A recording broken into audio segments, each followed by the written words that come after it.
싱킹 브릿지 타임즈 2024년 12월 30일자를 진행하도록 하겠습니다. 오늘의 편집 내용 제목들이 되겠습니다. 맨 앞에 것만 읽어보겠습니다. 단독 제주항공 정비사 4년새 73명 주로 주야간 연일 경무. 주로 무한 항공기 사고를 중심으로 많이 편집을 했습니다. 단독 제주항공 정비사 4년새 73명 주로 주야간 연일 경무 12월 30일 17시 49분 12초에 장효민 기자가 서울경제에서 단독 보도를 했습니다. 수요 회복에도 정비 인력은 축소, 코로나 이후 은퇴 고령화 가속, 신규 인력 채용 안정성 높여야라는 요약 소제목으로 보도를 했고요. 제주항공 항공정비사 인력 현황 해가지고 2019년부터 2022년까지 542명에서 431명으로 줄었고 2023년에 다시 469명으로 증가했습니다. 이 코로나 시기 때 인원들이 많이 줄어든 것으로 되어 있고, 저도 싱킹 브릿지 타임즈에서 어저께 사고의 근본 원인이 정비 미흡 불량 이런 거라면은 어떨 것이냐라는 견해를 제가 원인 추정을 했었죠. 이거에 맞아떨어지는 기사를 단독 취재한 겁니다.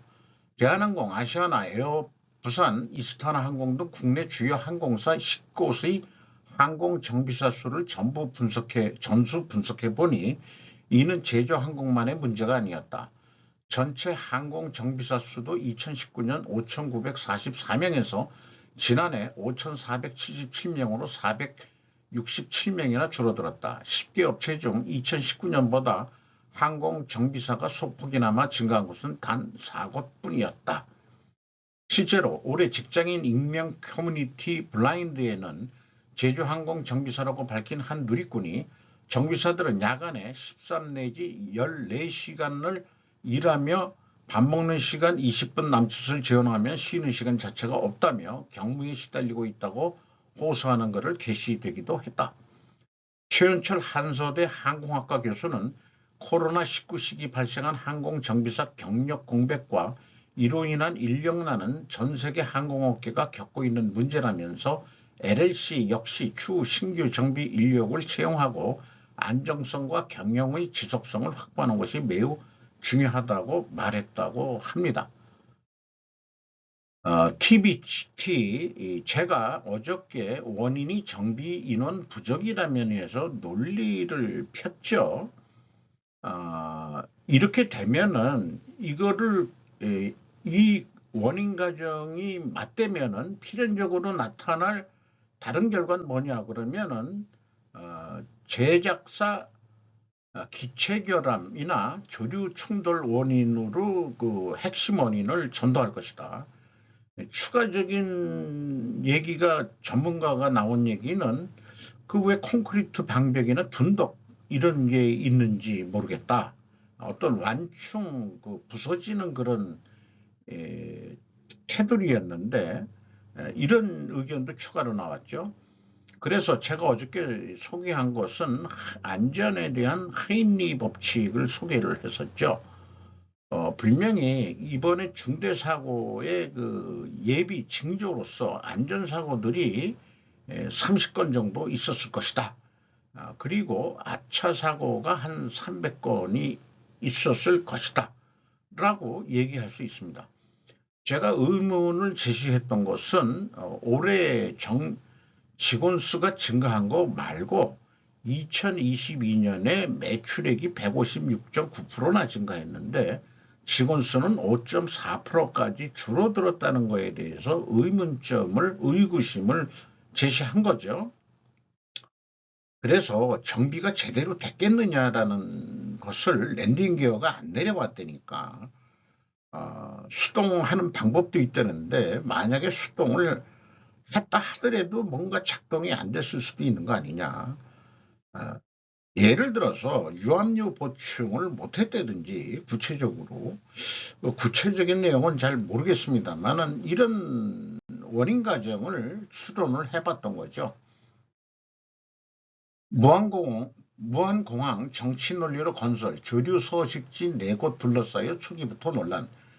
김하사, 강다은, 김병권 세 기자가 조선일보에서 12월 30일 11시 52분에 보도했습니다. 무한공항 위치 구조가 사고 키워 김대중 정부 시절인 1999년 착공해 2007년 개항했다.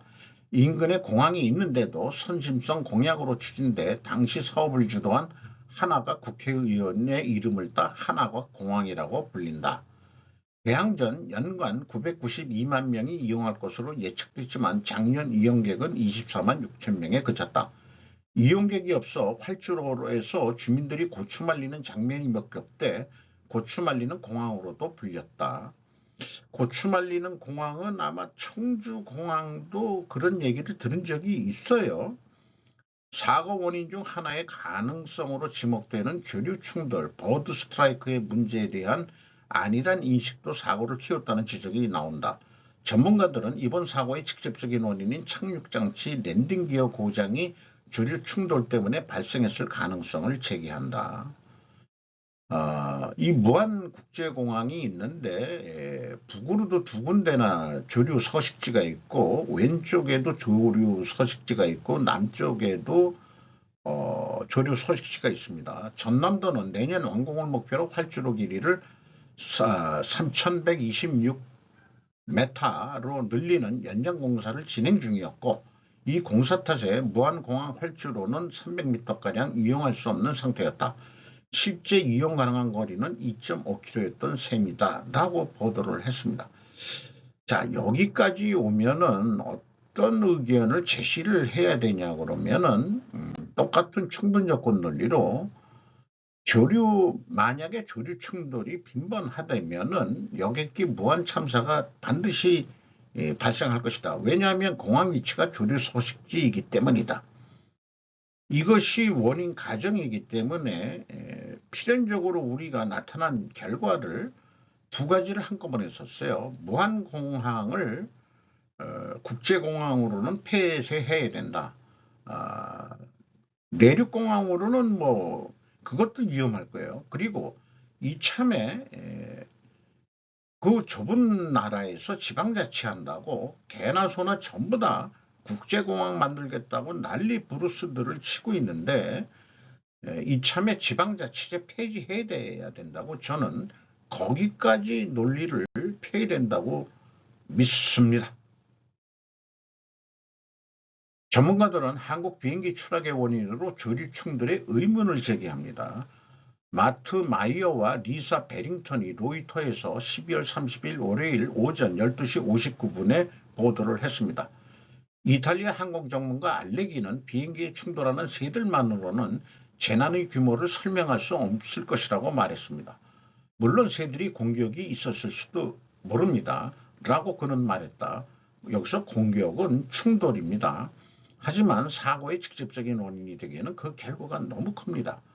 항공 전문가들은 일요일에 한국 땅에서 발생한 가장 치명적인 비행기 추락 사고와 관련된 불확실성이 있다고 말하며 당국이 인용한 잠재적 조류 공격이 제주 항공 비행기 추락에 얼마나 큰 영향을 미쳤을 수 있을지 의문을 제기했습니다. 착륙 장비의 부재, 쌍발 엔진 보잉 737-800의 무안국제공항 벨리 착륙 시기, 조류 충돌 가능성에 대한 보도 등은 모두 아직 답할 수 없는 의문을 제기했습니다.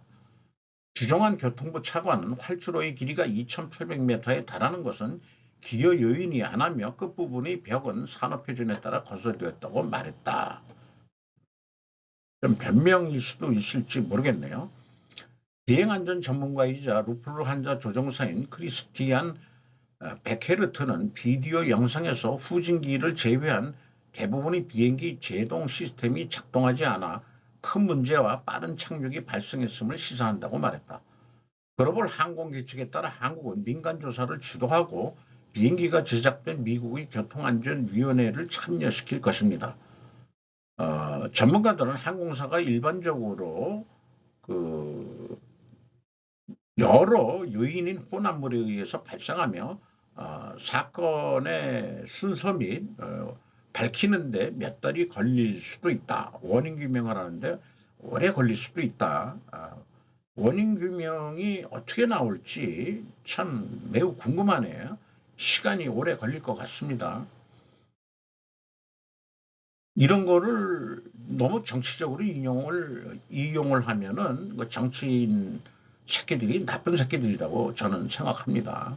새끼라는 말은 애드립이다. 정치 애들이라고 그렇게 이해를 하시면 되겠습니다. 영국 항공 전문가 있으면 안 되는 위치 커지는 둔동 논란. 김영리, 이민영 기자가 한국경제에서 12월 30일 오후 1시에 보도를 했습니다. 탈출로 끝단 흑벽 콘크리트 구조물 국내외 전문가 인명키에 키웠다. 전날 무안국제공항에서 있었던 제주항공 여객기 참사의 사고 배경과 관련 무안항공 활주로 끝에 위치한 로컬라이저 착륙 유도 안전시설 로이저가 설치된 둔덕이 핵심 원인이 됐을 것이란 추측이 국내외에서 제기되고 있다. 29일 영국 스카이뉴스는 전투 항공기 조종사 출신의 항공 분야 저널리스트인 데이비드 리어마운트와의 인터뷰를 통해 이번 참사의 원인에 대해 상세히 분석했다. 이어 원래 이런 장치는 땅에 고정돼 설치되지만 기체와 충돌 시에는 기체에 심한 손상을 주지 않도록 부러지거나 접히도록 설계된다며 이번에는 비행기가 그 구조물에 부딪혀 그대로 찌그러지고 폭발한 게 보인다고 덧붙였다. 근데 우리나라 MBC 방송에서는 그 부닥치는 장면 직전까지만 공개를 하고 MBC 직원들의 반대로 방영을 안 했다고 그러죠. 무슨 의도로 그렇게 하는 건지 원인을 국민들도 제대로 알려야 될 주요 언론 매체가 언론 방송 매체가 왜 그런 거를 공개를 안 하려는 건지 그 속내가 의심이 됩니다. 조종사의 착륙 자체는 훌륭했다고 리어 마운트는 평가했다.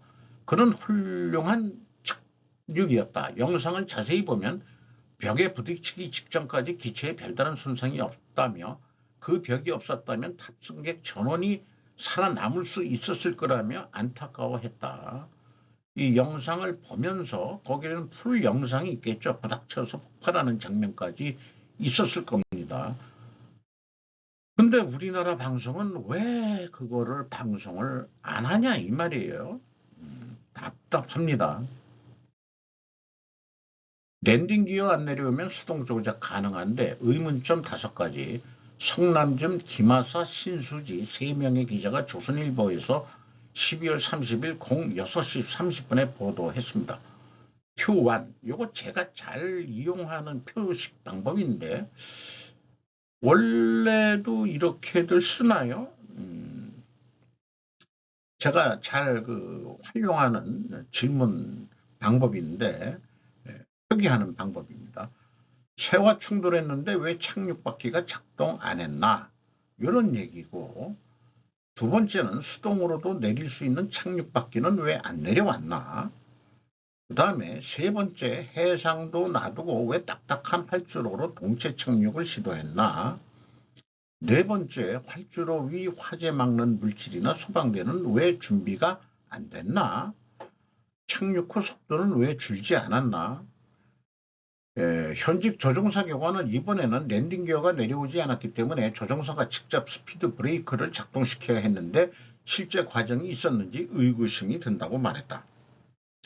안호성 한국항공우주연구원 박사는 엔진 역추진이 작동되면 엔진을 둘러싼 케이스가 열리면서 공기 저항이 확 커지게 되는데 만들어 감속하게 된다며 이번 사고 때 엔진 역추진 기능이 작동했는지 의문이라고 말했다. 그래서 이 기사는 국내 항공기 주요 사고를 리스트업을 했고요. 세계 버드 스트라이크 항공 사고에 대해서도 소개를 했습니다. 제주항공 사고기 이틀간 13차례 운항했다. 박순찬 기자가 조선일보에서 12월 30일 08시 10분에 보도를 했습니다.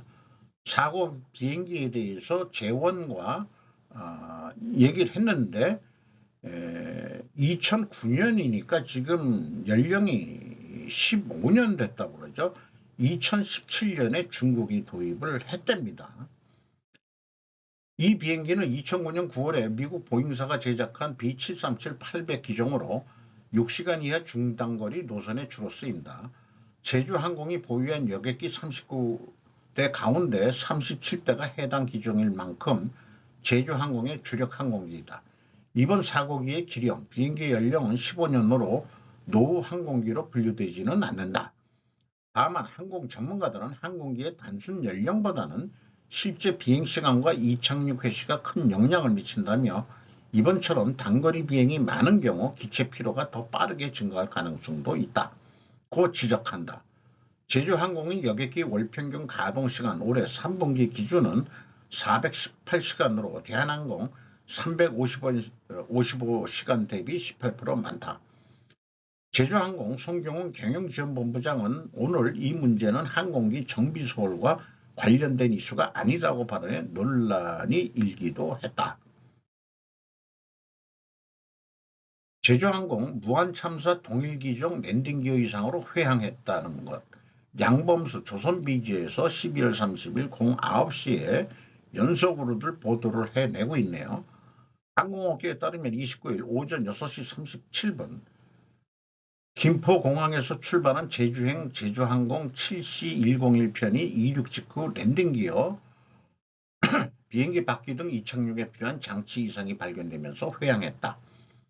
참사를 일으킨 항공기와 이날 회항한 항공기는 모두 보잉의 B737-800이다. 제주항공은 41대의 기단 중 39대를 해당 기종으로 운영하고 있다. 제주항공 관계자는 구체적인 내용은 파악하고 있는데 사고가 발생한 항공기와 같은 기종 여객기가 회항한 것은 맞는다면서 항공기를 교체해 운항할 예정이라고 했다. 한국에서 발생한 치명적인 여객기 추락 사고에 대해 우리가 알고 있는 것들, 김영진 기자와 김동현 기자가 AP에서 오늘 12월 30일 오전 1시 25분, 01시 25분에 보도한 내용입니다.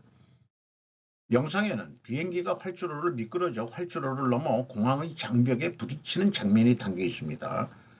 저는 부딪히는 장면 직전까지만 보고 그 다음에 한국 방송은 보여주질 않았어요. 전면 착륙 장비는 배치되지 않은 것으로 보입니다. 제트기가 활주로를 지나쳐 장벽에 부딪혀 불타는 폭발을 일으켰습니다. 영상에는 화염에 휩싸인 비행기에서 짙은 연기가 피어오르는 모습이 담겨져 있었습니다. 주정한 교통부 고위 관계자는 근로자들이 비행기 블랙박스의 비행 데이터와 조종석 음성 녹음기를 회수했으며 이는 추락 및 화재 원인을 조사하는 정부 전문가들에 의해 검토될 것이라고 말했다. 사고 현장으로 이동한 최상목 지금 대행의 대행은 실종자를 찾고 피해자를 파악하기 위해 가능한 빨리 모든 가용 자원을 동원할 것을 관계자들에게 요청했다. 정부는 토요일까지 일주일간의 국가 애도 기간을 지정했다.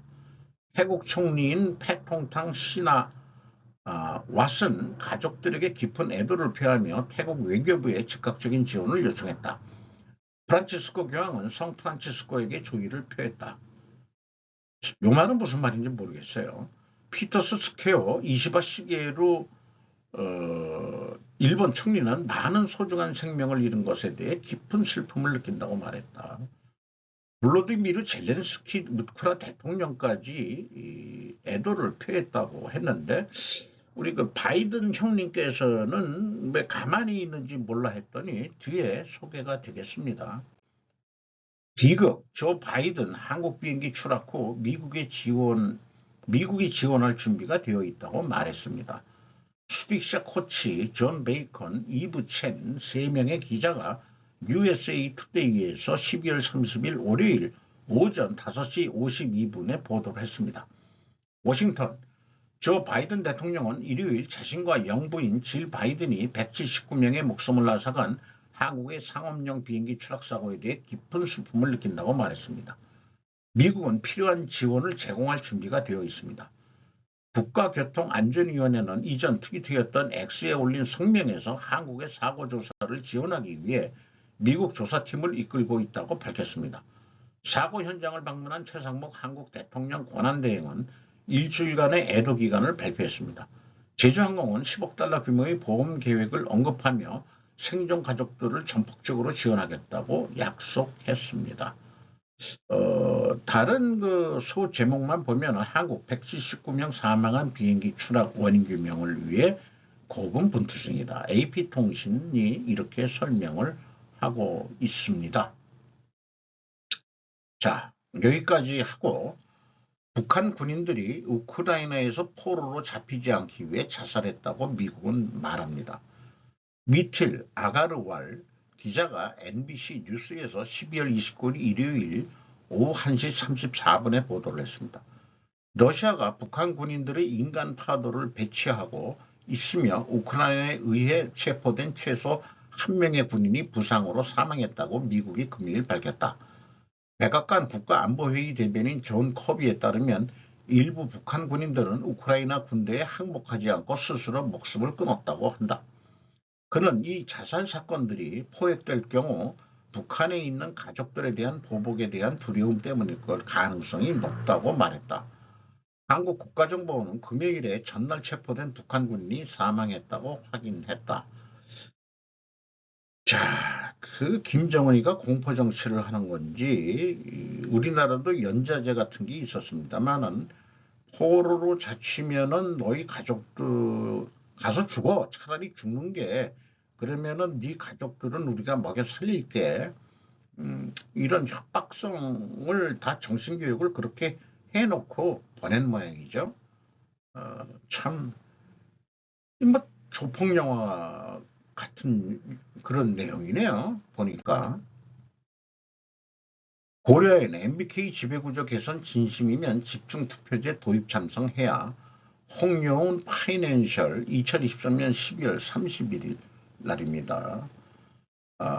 지금 1월 23일 날 그 임시총회가 열리는데 소액주주에 대한 집중투표제 이런 게 있는데 그것을 도입을 하겠다. 만약에 경영권을 뺏긴 다음에 주주총회를 하면은 의장이 MBK 쪽이 될 수 있기 때문에 경영권 방어에 문제가 있으니까 임시주주총회를 수용을 해서 그 고려엔의 최인범 회장이 이사회 의장일 때 이 의안을 해결하려고 하는데 MBK는 이걸 또 막으려고 가처분 신청까지 했다는 얘기예요. 그래서 MBK와 영풍의 유일한 목적이 이사회 장악과 이익 확보라는 점이 분명해지면서 MBK와 영풍이 경영권을 행사할 경우 다른 주주들이 견제해야 할 필요성이 더욱 커졌다고 강조했습니다. 고려에는 미국의 어떤 연고가 있는지 모르지만은 미국 국무부에 서신을 보냈다는 뉴스가 별도로 있습니다. 미중 대립 관계가 있는데 한국의 국가 그 산업기술, 특허기술 같은 거가 잘못하면 중국한테 뺏길 수도 있다. 그러니까 좀 관심을 써달라라고 그 렉터를 보냈다는 뉴스가 별도로 있는 거로 알고 있습니다. 북한의 김 위원장은 트럼프 대통령 취임 전 가장 강력한 반미 정책을 다짐합니다. 한국 탄핵 뭐 이런 거는 난 관심 없고 니들 뭐 잘해봐. 그런데 나는 아니요. 김영진 AP 2023년 12월 29일 일요일 6시 46분에 오후 북한 지도자 김정은이 가장 강력한 반미 정책을 시행하겠다고 다짐했다고 국영 언론이 도널드 트럼프가 미국 대통령으로 취임하기 한 달에 채 남지 않은 일요일에 보도했습니다. 트럼프의 백악관 복귀는 북한과의 외교에 대한 높은 관심을 불어일으킵니다. 트럼프는 첫 임기 동안 북한 핵 프로그램에 대한 대화를 위해 김정은 위원장을 3번 만났었습니다. 그러나 많은 전문가들은 트럼프가 먼저 우크라이나와 중동의 분쟁에 집중할 것이기 때문에 김 트럼프 정상회담이 빠른 적에는 어려울 것이라고 말합니다. 전문가들은 러시아의 우크라이나 전쟁에 대한 북한 지원도 외교를 되살리려는 노력의 도전과 과제가 되고 있다고 말합니다. 이런 사진을 게재하는데도 그 외국 언론은 이런 표현들이 있어요. 독립 언론인들은 북한 정부가 배포한 이 이미지에 묘사된 사건을 취재할 수 있는 권한을 부여받지 못했습니다. 요거는 전에 찍은 것 같은데 왼쪽 볼에 무슨 뭐가 났거든요. 요즘 이게 안 보이는 것 같던데 요거 좀 살짝 찢어낸 것 같은데 그러니까 전의 사진인 것 같은데요. 아직 염색은 안 했지만 이제 새치들이 김정은이도 좀 보이기 시작하네요. 이렇게 뚱뚱해가지고는 건강에 안 좋다는 설들이 지금 많이 있죠. 요거는 탄핵게임 유튜버가 스피커 스튜디오라고 그거 방송 성격인 것 같아요. 탄핵게임은 승자가 결정되어 있는 미중 패권 경쟁의 대리전이다. 미국 국무부 한덕수와 일할 준비돼 있어 주목할 만한 발언. 분명히 의사표명을 했음에도 불구하고 다수 예단 측에서 탄핵 가격을 해버렸다. 미국에 대한 굉장한 도전이다. 특히 대한고래나 방산, 원전수주, 조선업과 같은 분야는 미국이 패권과 직결된다. 한미동맹이 더 절실한 쪽은 어쩌면 한국보다는 미국이다. 향후 한반도는 동북아 물류허브 유라시아 진출이 교도가 될 것이다. 이 탄핵물 시리즈물은 시나리오대로 아주 제대로 흘러가고 있다. 여러분은 선관위 부정선거와 관련된 아주 쫄깃한 뉴스들을 머지않아 접하게 될 것입니다. 미국 최상목 권한대행과 협력할 준비되어 있다. 바로 또 미국 국무부가 보도를 했습니다. 브리핑을 했죠. 이런 비유를 했네요. 5개물 뛰어넘는 게임이라고. 진짜 이거 뭐 드라마로 만들어야 될 정도 수준이다라고 얘기를 하고 있습니다. 선관위는 자신들이 마치 무오류의 기관처럼 말한다. 부정채용에 대해서 어떤 사과도 없었던 것으로 알고 있습니다. 이게 무슨 가톨릭 교회의 그 교황의 무오류성을 얘기하는 건지 자기네들은 감사 대상도 아니다. 헌법기관이기 때문에 이렇게들 얘기하는 애들이니까 그러니까 더 부정할 소지가 더 있는 거죠. 시스템적으로 이 자기 수정을 할 수 없을 거예요. 그러니까 외부의 어떤 힘, 선거관리위원회도 감사원 감사를 받아야죠. 국정원이 이번에 조사를 했대는데 감사원은 못 오게 해가지고 자, 그 선거에 대해서는 감사를 못했고 일부 뭐라 그러죠? 부정 채용 이거가 걸리니까 마지못해 몇 개의 선거 서버를 벌려주는 정도 수준이었다는데 이번 개원 때 가가지고 뭔가 파악을 했을 것이라는 그런 건데 그런 것들을 또 음모론으로 돌리는 자경학적인 그런 표현들도 나오고 있습니다. 아미 오브 데이브즈 2021년 시브로라는 유튜버인데 드라마예요. 영화.